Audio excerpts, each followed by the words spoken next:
Hi everybody, this is Mike. The eruption on the Lower East Rift continues. Lava fountains at Fissure 8 continue to feed channelized lava flows that travel about 13 miles to the ocean at Kapoho. The lava delta at Kapoho is about 320 acres in size at this time. There continue to be some small overflows from the channel along the course of those 13 kilometers, but those overflows pose no threat to nearby communities at this time. There continues to be some minor activity as well at fissures 16 and 18, but the flows from those fissures are staying within the existing footprint of the flow field and also pose no threat. At the summit of the volcano, there has been no explosion in the past 24 hours, but there remains, based on past behavior, there remains a possibility for another small explosion in the short term. That's it for the update. I'm going to pass it back to Leslie now. Yeah. Hi, so I'm filling in for Jessica Farrakane for today.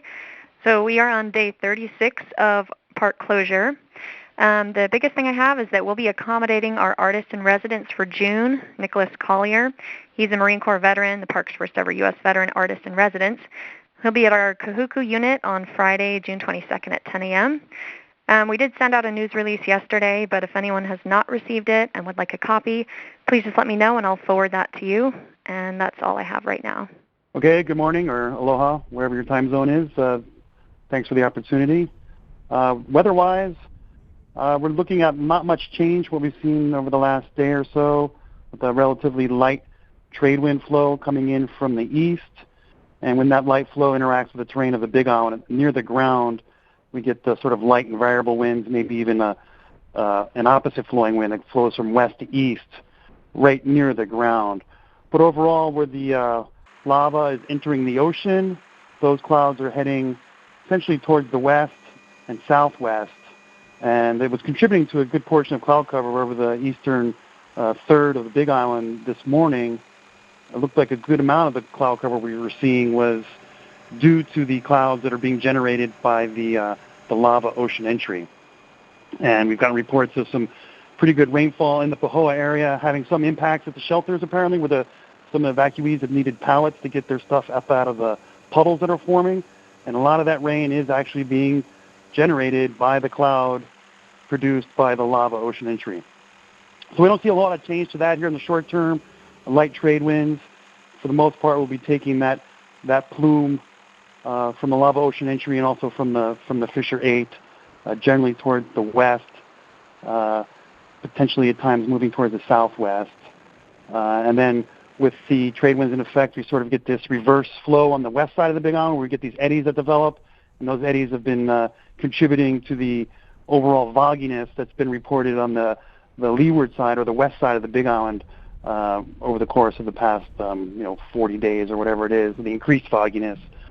This morning we've got reports that's a little bit thicker on the South Kona versus Waikoloa area, and that makes sense based on what we're seeing on satellite. There was an eddy to the west of the Big Island that was sort of focusing the fog into the southern half of the island. And little change to that overall picture is expected over the next 24 hours or so, with a chance that early next week the winds get even lighter, but the uncertainty is pretty high with that. And so I'll leave it at that and leave it open to any questions. How fast is that lava flow moving from the fissure?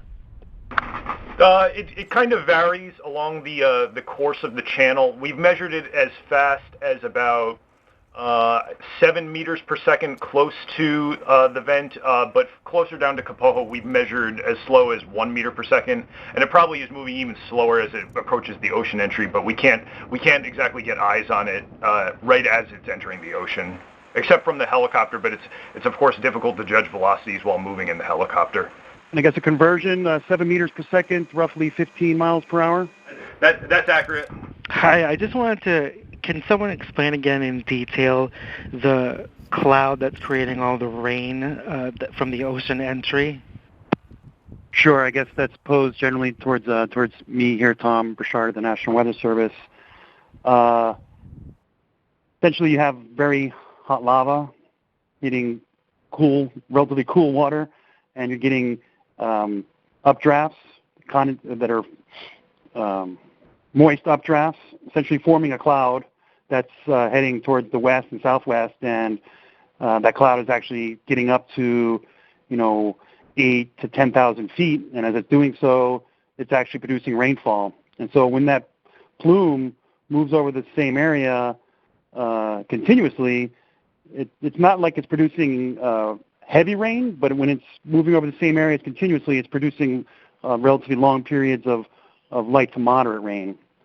I've heard it referenced as pyrocumulus.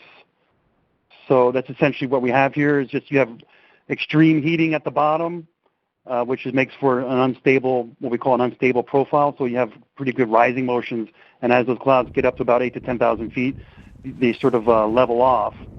But that's tall enough to produce rainfall.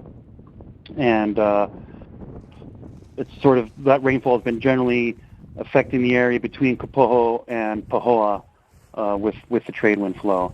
If the winds were to switch more significantly, then that cloud would move towards different areas. But for the most part, we expect it to continue to move generally towards the west and sort of occasionally soak areas from Pahoa and surrounding areas surrounding Pahoa. I'm not sure if that adequately answers your question. I can entertain follow-ups if you'd like. I think that's good. Thank you.